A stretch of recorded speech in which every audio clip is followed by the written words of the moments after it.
Thomas and the Guard. Thomas the tank engine is very proud of his branch line. He thinks it is the most important part of the whole railway. He has 2 coaches. They're old and need new paint, but he loves them very much. He calls them Annie and Clarabelle. Annie can only take passengers, but Clarabelle can take passengers, luggage, and the guard. As they run backwards and forwards along the line, Thomas sings them a little songs. Annie and Clarabelle sing too. When Thomas starts from a station, he sings, "Oh, come along, we're rather late. Oh, come along, we're rather late." And the coaches sing, "We're coming along, we're coming along." They didn't mind what Thomas says to them because they know he's trying to please the fat controller. And they knew, too, that if Thomas is cross, he's not cross with them. He is cross with the engines on the main line who have made him late. One day, they have to wait for Henry's train. It was late. Thomas was getting crosser and crosser. How can I run my line properly if Henry is always late? He doesn't realize that the fat controller depends on me, and he wished impatiently. At last, Henry came. "Where have you been, lazy bones?" asked Thomas crossly. "Oh dear, my system is out of order. No one understands my case. You don't know what I suffer," moaned Henry. "Rubbish," said Thomas. "You're too fat. You need exercise." Lots of people with piles of luggage got out of Henry's train, and they all climbed into Annie and Clarabelle. Thomas had to wait till they were ready. At last, the guard blew his whistle, and Thomas started at once. The guard turned around to jump into his van, tipped over an old lady's umbrella, and fell flat on his face. By the time he picked himself up, Thomas and Annie and Clarabelle were steaming out of the station. Come along," puffed Thomas, but Clarabelle didn't want to come. "I've lost my guard! I've lost my guard!" she sobbed. Annie tried to tell Thomas, "We haven't a guard! We haven't a guard!" But he was hurrying and wouldn't listen. Oh, come along," he puffed impatiently. Annie and Clarabelle tried to put on their brakes, but they couldn't without the guard. "Where's our guard? Where's our guard?" they cried. Thomas didn't stop till they came to a signal. "Bother that signal," said Thomas. "What's the matter?" "I don't know," said his driver. "The guard will tell us in a minute." They waited and waited, but the guard didn't come. "Peep, peep, peep, peep! Where is the guard?" whistled Thomas. "We've left him behind," sobbed Annie and Clarabelle together. The driver, the fireman, and the passengers looked, and there was the guard, running as fast as he could along the line, with his flags in one hand and his whistle in the other. Everybody cheered him. He was very hot, so he sat down and had a drink and told them all about it. "I'm very sorry, Mr. Guard," said Thomas. "It wasn't your fault, Thomas. It was the old lady's umbrella. Look, the signal is down. Let's make up for lost time." Annie and Clarabelle were so pleased to have their guard again. They sang, "As fast as you like, as fast as you like," to Thomas, all the way, and they reached the end of the line quicker than ever before. Thomas goes fishing. Thomas's branch line had a station by a river. As he rumbled over the bridge, he would see people fishing. Sometimes they stood quietly by their lines. Sometimes they were actually jerking fish out of the water.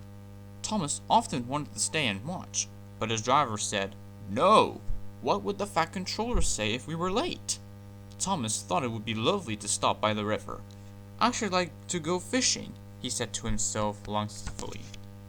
Every time he met another engine, he would say, "I want to fish."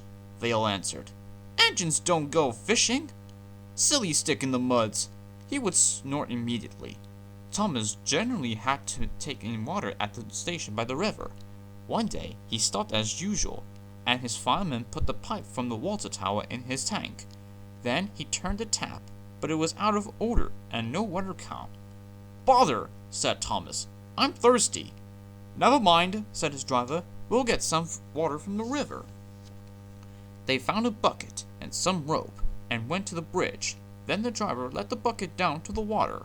The bucket was old and had 5 holes, so they had to pull it up and empty into Thomas's tank as quickly as they could. "There's a hole in my bucket. Dear Lisa, sang the fireman. "Never mind about Lisa," said the driver. You empty that bucket before you spill the water over me. They finished at last. That's good, puffed Thomas as he started, and Annie and Clarabelle ran happily behind. They puffed along the valley and were in the tunnel when Thomas began to feel a pain in his boiler, while steam hissed from his safety valve in an alarming way. There's too much steam, said his driver, and his fireman opened the tap in the feed pipe to let more water into the boiler, but none came. Oh dear, groaned Thomas. I'm going to burst! I'm going to burst! They dammed down his fire and struggled on. I've got such a pain! I've got such a pain! Thomas hissed. Just outside the last station, they stopped, uncoupled Annie and Clarabelle, and ran Thomas, who was still hissing for the burst, on a siding right out of the way. Then, while the guard telephoned for an engine inspector, and the fireman was putting out the fire, the driver wrote notices in large letters, which he hung on Thomas in front and behind. Danger! Keep away! Soon, the inspector and the fat controller arrived. Cheer up, Thomas, they said. We'll soon put you right. The driver told them what had happened. So the feed pipe is blocked, said the inspector. I'll just look in the tanks.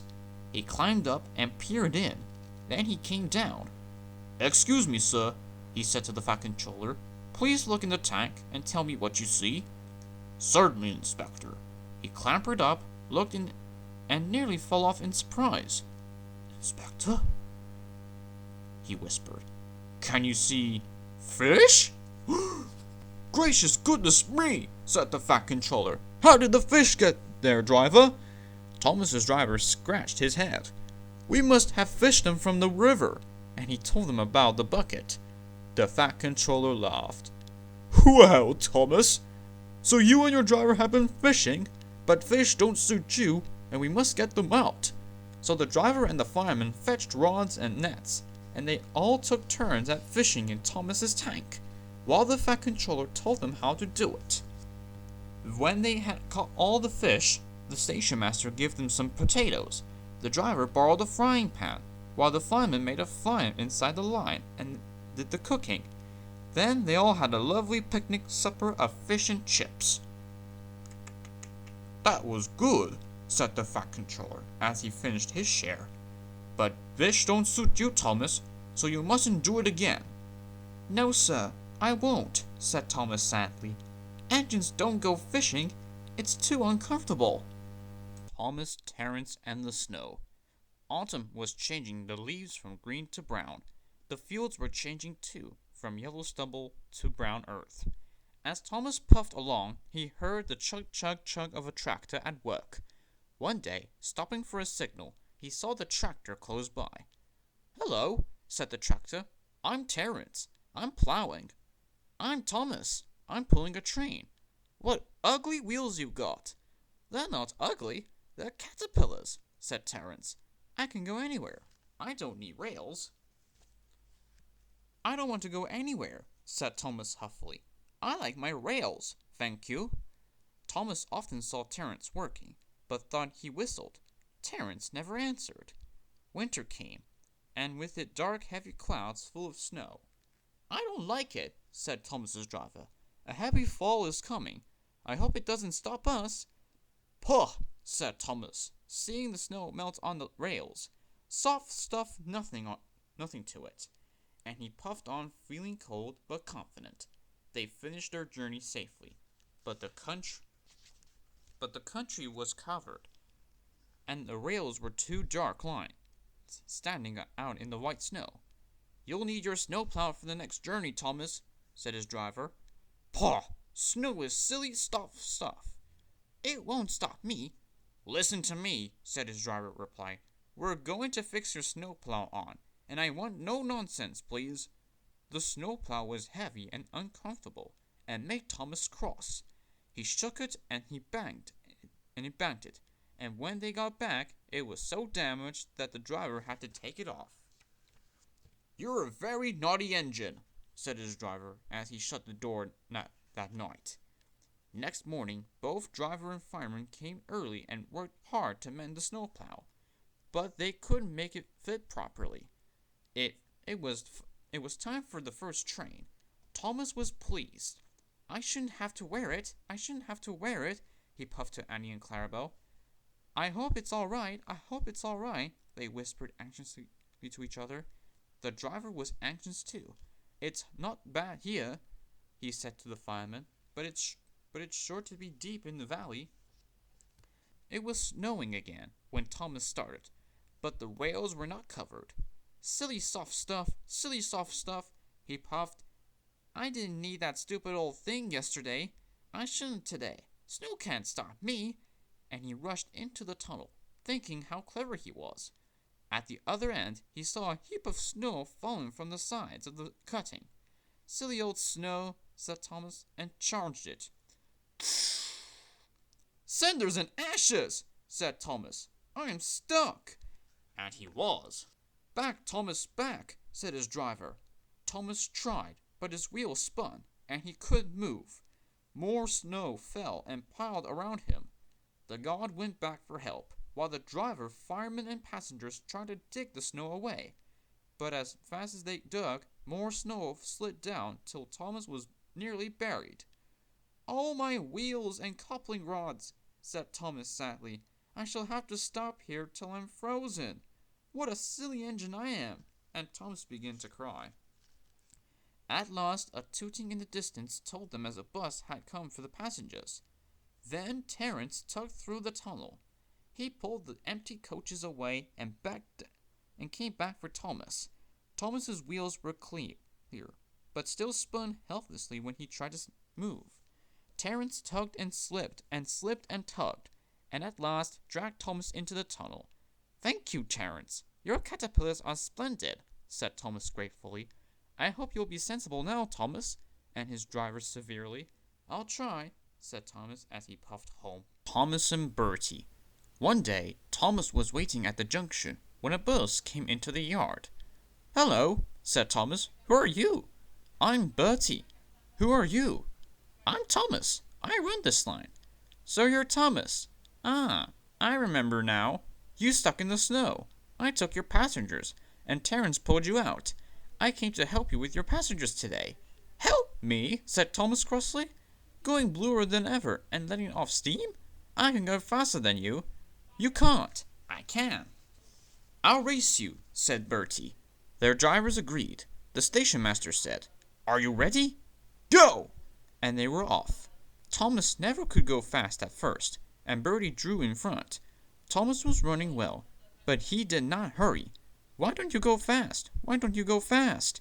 Called Annie and Clarabelle anxiously. Wait and see, hissed Thomas. He's a long way ahead, a long way ahead. They wailed, but Thomas didn't mind. He remembered the level crossing. There was Bertie, fuming at the gates, while they sailed gaily through. Goodbye, Bertie, called Thomas. The road left for the railway and went through a village, so they couldn't see Bertie. They stopped at the station. Peep, peep, peep! Quickly, please, called Thomas. Everybody got out, quickly. The guard whistled, and they were off. Come along, sang Thomas. We're coming along, sang Annie and Clarabelle. Hurry, hurry, hurry, panted Thomas, looking straight ahead.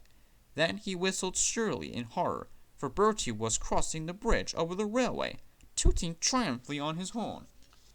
Oh, dearie me, groaned Thomas. He's a long way in front, wailed Annie and Clarabelle. Steady, Thomas, said his driver. We'll beat Bertie yet, echoed Annie and Clarabelle. We'll do it, panted Thomas bravely. Oh, bother, there's a station. As he stopped, he heard a toot. Goodbye, Thomas. You must be tired. Sorry, I can't stop. We buses have to work, you know. Goodbye. The next station was by the river. They got there quickly, but the signal was up. Oh dear, thought Thomas, we've lost. But he felt better after a drink.